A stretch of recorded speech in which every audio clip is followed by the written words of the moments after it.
My name is Savannah Ellis. I am 55 years old and live in a quiet suburb of Austin, Texas. I used to be a business director at a financial services company, but after many years of dedication to my work, I realized I had missed the chance to find personal happiness. That's why, when I turned 50, I decided to give myself a chance and signed up for a well-known online dating service.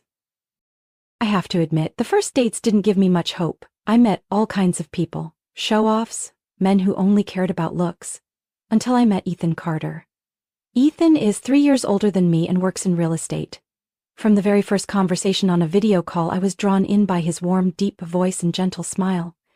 Ethan said he had gone through a failed marriage because his ex-wife was too focused on her career, and now he just wanted a simple, peaceful home. Our dates were gentle but warm. Ethan was always polite and thoughtful. I gradually believed that after all those lost years, I had finally found the man who would bring me happiness. After nearly a year of dating, we decided to celebrate with a weekend getaway at a lakeside resort at Lake Travis. That morning, I excitedly got ready, hoping deep down for a romantic proposal. When I saw Ethan's car pull up in front of my house, I stepped out with a bright smile. But the scene before me left me frozen. From the back seat of the SUV, an older woman stepped out. She was dressed garishly and her strong perfume hit me right in the face.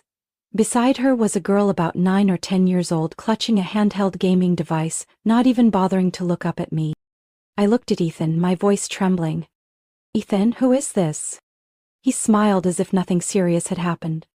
"Oh, this is my mom Charlotte and my daughter Chloe. I thought it'd be fun if the whole family went together." I stood there stunned, my heart skipping a beat. Family? Ethan had never mentioned a daughter, let alone talked about his mother. Charlotte looked me up and down, then smirked. "Oh, so you're Savannah? Ethan said you were simple, but I didn't think you'd be this plain. Everyone in our family has big eyes and sharp features. Looking at you? Interesting, really." Chloe didn't lift her eyes from her screen, mumbling. Ethan hurriedly said, "Come on, let's get going so we're not late. You don't mind, right?" I swallowed my words, telling myself not to make a scene. The whole drive to the resort, the atmosphere in the car was heavy. I sat stiffly, my mind filled with questions. A daughter? An elderly mother? How did I not know? Why did he hide this? When we arrived, Ethan divided up the rooms, he and I in one room, Charlotte and Chloe in the one next door. That night, in the resort room, I asked, directly, "Why did you hide this from me, Ethan? After a whole year together, why have I never heard you mention your daughter?" Ethan ran a hand through his hair, as if trying to dodge the question. "Thought I had mentioned it. You know, it's no big deal. My daughter lives with her mom, and my mom, she just wanted to tag along for fun. It's nothing major." I was speechless. Every word I wanted to say felt stuck. But the shock didn't stop there. At dinner at the resort's restaurant, under the soft glow of lights, the hotel staff suddenly brought out a large cake and a bouquet of bright red roses. Ethan stood up, raised a glass of wine, and smiled at me. "Savannah, will you be my wife?" The music played and all eyes turned toward me. I glanced around, then at Chloe devouring her slice of cake. Charlotte smiled contentedly, her eyes gleaming with calculation. In that moment, I knew I was being swept into a story I hadn't prepared for. But under all those expectant gazes, I didn't have the courage to say no. "Yes, I will." Applause filled the air, but all I felt inside was a cold emptiness. Our wedding took place just 2 months after the proposal. Charlotte's joy was written all over her face, while Chloe kept up her indifferent attitude. During the entire reception, she barely looked up from her gaming device. After the wedding, I moved into the house Ethan had bought during his first marriage. The house, in the northern suburbs of Austin, was spacious but cold, just like the relationships inside it. In the first days after moving in, I tried to create a warm atmosphere. I got up early to make breakfast, prepared dinner carefully, hoping to be welcomed by the family. But things quickly went beyond what I had imagined. Charlotte dropped her kind facade. She started giving orders. "Savannah, clean up the yard, it looks filthy. Oh, and make sure you wipe all those windows today. The dust is an eyesore." Surprised, I gently replied, "Charlotte, I have work at the office. Can I do it after work?" Her eyes flashed with annoyance. Work, Don't use that as an excuse. You married into this family, so act like a wife. Don't think just dressing up for work is enough. From that day on, I became responsible for everything no one else wanted to do. Mopping floors, gardening, laundry, even cleaning up after Chloe's cat. And Chloe? She treated me like I was invisible. Whenever I tried to talk to her, she'd snap. You're so annoying, old lady. Gradually, she openly called me old lady in front of everyone. One time when I cooked dinner, she made a face and pushed her plate away. Why is this so bland? Don't you know how to cook anything decent? What about Ethan? He was home less and less. Sudden business trips became more frequent. On weekends, instead of staying home, he said he was busy meeting clients. At first, I still texted to check in, but gradually my messages were met with cold replies or complete silence. The most heartbreaking part was that when Ethan was home, he didn't even bother to defend me. One time, Chloe snapped at me when I reminded her not to put her dirty shoes on the sofa. Don't you dare lecture my child. Just mind your own business. I looked at Ethan, hoping he would say something, but he just shrugged and mumbled. Don't be hard on her, she's just a kid. A little difficult at times. Difficult? Chloe was already 10, and her attitude only got worse each day. I still went to work regularly at the financial services company, but my energy was draining fast. Every evening when I got home, I was busy running between the kitchen and the living room, barely sitting down before hearing Charlotte call out, Savannah, come here and look at this faucet. Why does it keep leaking? Savannah, that back door is creaking. Go find some oil and fix it now. I began to wonder, is this my home or am I just the help? My paycheck didn't go very far either. Ethan cleverly shifted all the household expenses onto me, saying his job was unstable and he needed to keep funds available. At first, I believed him. I thought as husband and wife we should share the load. But then I realized, Ethan contributed nothing but empty promises. Every night as I looked around the house, I felt so out of place it was suffocating. Charlotte watched TV, Chloe clutched her gaming device, and I washed the dishes, asking myself, do they see me as part of the family? Or just a nameless stranger? One stormy night I was woken by loud knocking at the door. I jumped up and ran out. It was Chloe, scowling. What were you doing that you didn't wash my clothes? What am I supposed to wear to school tomorrow? I clenched my hands, fighting back the lump in my throat. I said nothing, quietly gathering the dirty laundry she had thrown all over her room. Night after night, I listened to the rain pattering on the porch, feeling empty inside. Ethan was no longer the man I once trusted. This house was no longer the home I dreamed of. I could only tell myself, be patient, maybe things will change. But deep down, I was starting to understand, the dream of a happy family was just an illusion. My life kept moving forward in silent exhaustion until one day something happened that I could never have expected. Charlotte suddenly fell seriously ill. She was diagnosed with late-stage cancer and was given only a few months to live. During her time in the hospital, I took care of her as best I could, though I felt nothing but the duty of a daughter-in-law. Ethan was still busy with his trips, and Chloe barely bothered to visit her grandmother. After 3 months of fighting, Charlotte passed away on a cold, rainy night in Austin. I handled the funeral arrangements even though I got no help from Ethan or Chloe. I thought that after everything, maybe I would finally have a bit of peace. But that peace lasted exactly 2 weeks. One evening, just as I returned home from working late, I found Ethan and Chloe sitting in the living room, looking tense. Before I could say anything, the front door opened. Chloe walked in, followed by a little boy about 3 years old, clutching a worn-out teddy bear. I froze, my heart pounding, as Chloe casually said, "This is my son, his name is Mason. From now on we're living here." I looked at Ethan, hoping for an explanation, but he just sighed and scratched his head awkwardly. I just found out myself. Chloe said she can't live alone with the kid, and since my mom's gone, he asked, my voice barely a whisper. "Where's the child's father?" Chloe shrugged and pulled Mason closer. "Who knows? I'm not even sure. Doesn't matter. We just need a place to stay." That's it. My heart felt like it dropped into a pit. So now I was to take on the responsibility of a child I'd never known existed, a child whose mother treated me like an enemy. The days that followed brought a new set of challenges. Chloe barely paid attention to Mason. She handed over all the childcare to me, from making bottles and changing diapers to soothing him when he cried in the middle of the night. At first, I told myself Mason is innocent. I can't abandon him. But Chloe turned my patience into bitterness. Every morning, just as I managed to set Mason down to get ready for work, Chloe would yawn and say, "Savannah, make me some coffee, and keep Mason quiet, I want to sleep in." Whenever I reminded Chloe to pay attention to her son, she snapped. "Who do you think you are to lecture me? Just some old lady mooching off her husband? Don't act high and mighty." Ethan? He had practically vanished from our lives. Using work as an excuse, he was hardly ever home. My calls only got empty promises in return. "I'll be home soon, please keep helping Chloe." As Mason got older, he grew more attached to me. When he started to babble, he called me Mama.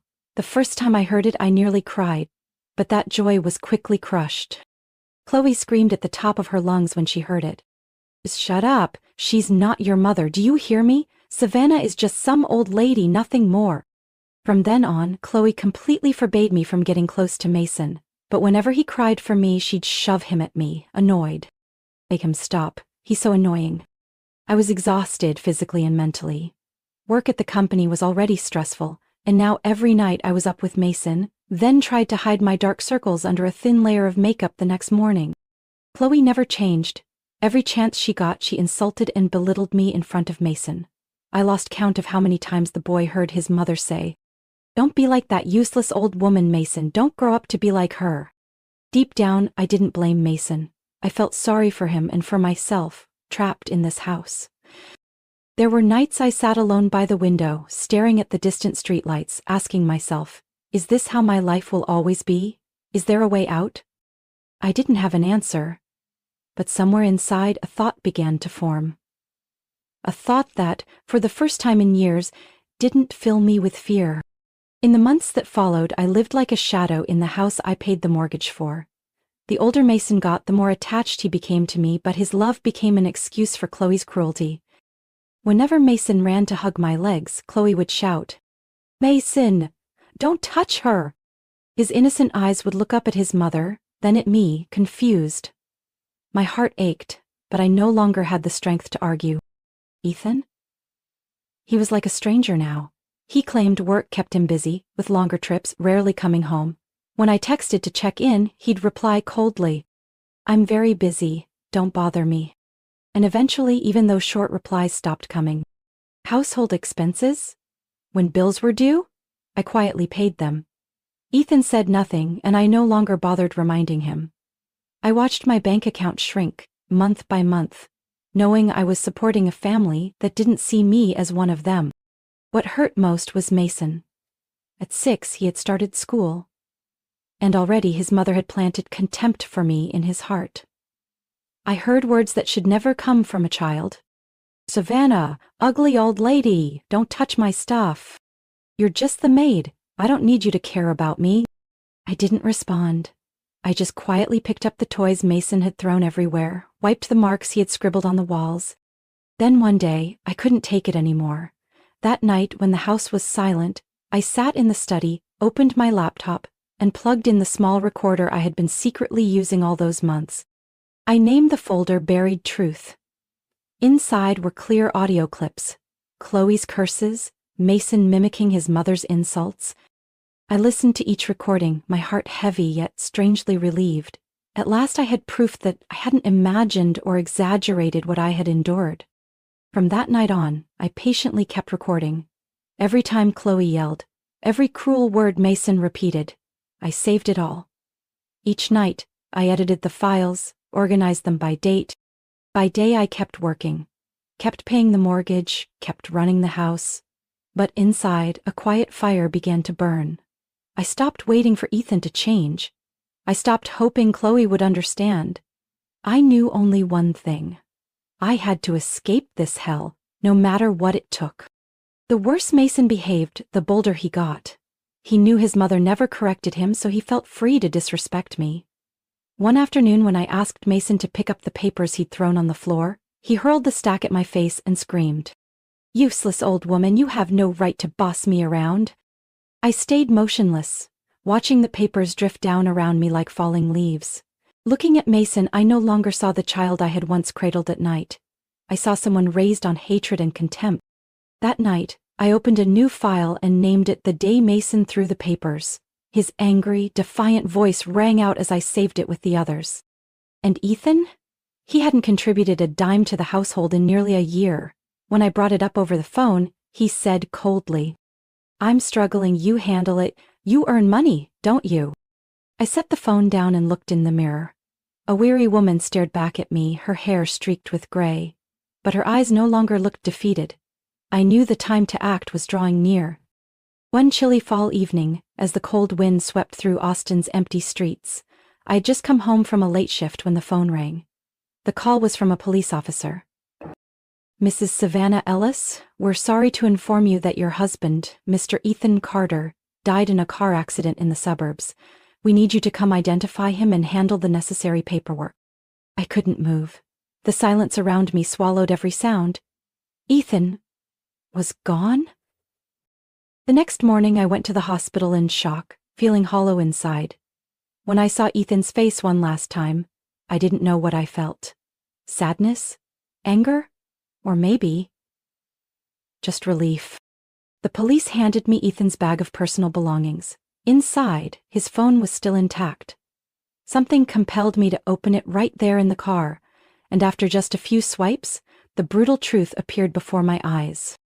Messages filled with sweet words sent to another woman, photos of them together at restaurants, hotels, plans for trips. One of the most recent messages made my hands tremble. "Tonight I'll be with you. Savannah doesn't suspect a thing. Finally, we can be together in peace." So the night Ethan died, he was on his way to see that woman, not on a work trip like he had lied to me. I sat silently in the car for a long time. Cold wind slipped through the cracked window, carrying the dampness of the rain that had just stopped. In that moment, I knew everything was over. I had no reason to endure this life for even one more second. The next day, when Chloe called to talk about the funeral arrangements, I kept my voice calm. "Do whatever you want. I'll come later. I have a few things to take care of." Chloe suspected nothing. She still thought I would once again break my back, handling everything like I always had. But not this time. That very morning, I called a moving service. All night I had packed my personal belongings, important documents, everything that was mine. It was all sent directly to the small apartment I had secretly rented 2 months earlier. A plan I had quietly prepared. When I realized Ethan and Chloe would never change, I withdrew all the money from our joint account, the money I had worked so hard to save over the years. I also contacted a lawyer and filed to waive any claim to Ethan's estate, because I knew all too well that he had left behind nothing but debt. When the funeral procession gathered at the funeral home, I watched from a distance, unseen. Chloe called non-stop, but I didn't pick up. She texted frantically, "Savannah, where are you? You have to be here to handle everything. Everyone's waiting." I stayed silent. The phone screen lit up and dimmed over and over. By the time the funeral began, I had completed the paperwork to transfer the house, which was in my name because I had paid the mortgage all those years, to a real estate agency. My new apartment was small but warm.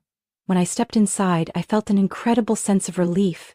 No more shouting, no more looks of disdain, just me and the peace I had longed for all these years. That evening, looking out the window of my new apartment, I saw the city lights sparkling. The phone rang again. It was Chloe. I answered, and her voice was filled with rage and panic. "Where did you go? Aren't you ashamed? Your husband is dead and you didn't even go to the funeral? You've disgraced the whole family." A faint smile formed, one that rose from deep within. "Chloe, I think you're old enough to handle things yourself. From now on, I have no obligations to you. Good luck." I hung up firmly, leaving Chloe's screaming voice on the other end of the line. That afternoon, while Ethan's funeral was taking place at a small church in South Austin, my phone kept ringing. Chloe's name flashed over and over. I sat in my new apartment, watching the soft glow of sunset through the window, feeling a peace I hadn't known in years. After dozens of ignored calls, I finally answered. Chloe screamed, "Where are you? Don't you know you've just humiliated the whole family? People are asking where you are. Where did you go at a time like this?" I kept my voice steady. "Chloe, I already told you. I'm not coming to the funeral, but if the family wants to know why, I'm ready to explain right now. Chloe scoffed over the phone. You think anyone wants to hear your excuses? Just stop it. I sighed gently. Put Robert or Karen on the phone. This isn't something you have the right to interfere in. After a moment, Robert's voice, Ethan's younger brother, came on. Savannah? Everyone here is wondering. I understand you're upset, but you can't just not show up. Please, explain. I grabbed my tablet and started a video call, letting my face appear clearly on the screen. Behind Robert, I could see Ethan's family and relatives sitting in a circle, their faces tense, all eyes on the screen. Chloe stood behind them, arms crossed, her gaze defiant. I began. Thank you all for taking the time to listen. I'm sure you all think I'm a terrible wife for not coming to say goodbye to Ethan. But before you judge, please hear me out. I held up the phone the police had given me the day Ethan died. This is Ethan's phone, and here are things you all need to know. I opened a message and showed it to the screen. This is the message Ethan sent to his lover right before he died. Tonight I'll be with you. Savannah doesn't suspect a thing. I miss you so much. The room fell silent. I continued. Ethan died on his way to meet her. That's why I couldn't put on a fake display of grief or attend the funeral to put on a show for everyone. There was a murmur through the room. Karen covered her mouth, her eyes wide. A relative whispered. I can't believe it. Chloe immediately jumped in, her voice shrill. So what? Every man makes mistakes sometimes. That doesn't give you the right to abandon the family at a time like this. You really are heartless. I looked straight at the screen. Chloe, be quiet, let everyone hear this first. I opened my laptop and played the recording I had saved all this time. Useless old woman, someone like you is only good for wiping people's feet. If you touch my stuff, I'll throw it all out on the street for you to pick up. Savannah isn't part of this family, she's just the help. Chloe's voice, Mason's voice, every word cut through the air like a blade. My husband's family was silent. Chloe's face turned pale as she stammered. You recorded us? That's so low. I kept my voice calm. I only protected myself. All these years, I've lived like a shadow. Insulted by my stepchild, betrayed by my husband, called useless by the boy I raised. Today, I don't need anyone's pity. I just want you all to understand. I walked away from this funeral because I have no reason to stand inside that family circle anymore. For a long moment, no one said a word. Then Robert spoke slowly. Savannah, I'm sorry. I had no idea it was like this. On behalf of Ethan and the family, I'm sorry, you don't need to come back. You've endured more than enough. Karen nodded, her voice choked. You did the right thing, Chloe. You should be ashamed of how you treated your stepmother. Chloe screamed, furious. You're all taking her side? This is ridiculous. But no one listened to her anymore. The disappointed faces all turned toward Chloe. I ended the video call, feeling a strange sense of relief. That night I knew I had finally broken free from the cycle of endurance that had trapped me for so many years. But deep in my heart, I knew there was still more to do to reclaim everything I deserved. After that video call, I thought Chloe would give up, but no. Just a few days later, she showed up at my new apartment with Mason, her face a mix of panic and anger. You think you can hide forever? Dad's gone. You have to take care of me and Mason. Are you just going to leave us out on the street? I looked at her, my eyes no longer soft. Chloe, I've made it clear. There's nothing tying us together anymore. You lost the last bit of respect I had for you a long time ago. Chloe screamed, tears streaming down her face. No way! How much money did Dad leave you? What about the house, the insurance? You can't keep it all for yourself. I let a frosty smile play at the corners of my mouth. Your dad left behind nothing but debt. And the insurance? That was my policy, my payments. I'm the beneficiary. It has nothing to do with you. The house? I've already sold it, and now I need you to leave. For a moment, Chloe seemed paralyzed, then nearly collapsed in the lobby. I turned away, unable to bear the sight, but knowing I couldn't save someone who never valued me. From then on, Chloe and Mason drifted, relying on relatives who wanted nothing to do with them, after what they'd seen at the funeral. She had to move into a shabby apartment on the outskirts, taking on all sorts of odd jobs. while Mason, shaken by the sudden change, became even more rebellious and disrespectful, even toward his own mother. Meanwhile, I began rebuilding my life. I sold the old house at a good price thanks to its location. The money, combined with the life insurance payout I rightfully received, gave me solid financial security. I didn't stop there. I worked with my lawyer to pursue a claim against Ethan's mistress, the woman he had trusted enough to betray me for. With the evidence from Ethan's phone, I demanded compensation for alienation of affection. At first she denied everything, but when my lawyer presented the messages and photos, she had no way out. The settlement wasn't life-changing, but it was enough for me to feel a small sense of justice. I moved into a lovely small apartment in downtown Austin, close to work and amenities. For the first time in years, I was free to do what I wanted. I signed up for a morning yoga class, joined a weekend book club, and most importantly, I could care for my aging parents without any more burdens. My career thrived like never before. Free from emotional weight, I accepted a senior management promotion I'd once turned down. My colleagues respected me, my team admired me, and I rediscovered who I was. A confident, strong Savannah, no longer a shadow in my own life. As for love, there were moments when I felt a pang seeing couples walking hand in hand. But I reminded myself, freedom and peace are worth more than any vow that had been broken. One afternoon, while sitting at a small cafe near the park, I happened to hear Mason shout at his mother, "Old lady, buy me that pastry, hurry up." I turned. Chloe looked haggard, her hair unkempt, dark circles under her eyes from sleepless nights. Our eyes met for a moment. She lowered her head and hurried Mason away. I no longer felt anger, only relief. You reap what you sow. And I knew my new path was just beginning, a path where I was the one in control. From a woman who had once been oppressed, insulted, and dismissed in the very house she paid for, I stepped out of those chains with my own strength and determination. Now, I live a free life, no longer burdened or enduring anyone. I focus on my career, care for my elderly parents, and treasure every moment of peace I've earned.